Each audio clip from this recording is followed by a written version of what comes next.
সৌন্দর্যের আরেক নাম নদীর তীরবর্তী অঞ্চল। তেমনি গড়ে উঠেছে মনোহরদী উপজেলার কৃষ্ণপুর ইউনিয়নের শেষ প্রান্তে আড়িয়ালখা নদীর তীরে এক প্রকৃতির অপরূপ ছোঁয়া। এই সৌন্দর্যের আসল কারণ হল প্রায় ২ বছর আগে নদী থেকে উত্তোলন করা বালি, যা দেখতে মোটামুটি একটা মরুভূমির মতো। এই ছোট্ট মরুভূমির চারপাশে রয়েছে বিপুল গাছপালার সৌন্দর্য। নদীতে বয়ে চলছে অসংখ্য নৌকা, যা বর্ষাকালীন আনন্দের প্রতীকস্বরূপ নৌকা ভ্রমণে পরিণত হয়, যেখানে গান বাজনায় মেতে ওঠে সকলে।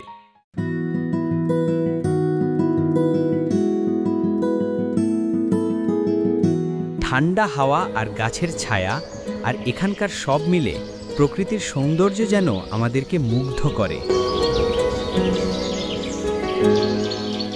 বর্ষাকালে নৌকা ভ্রমণের উৎসব তো পুরাই মনমুগ্ধকর।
ওরে আমি নাকি তোমার চোখে দেখতে লাগি কালা, ওরে আমি নাকি তোমার চোখে দেখতে লাগি কালা, জগতে কারে পাইছো, ওরে কারে পাইছো।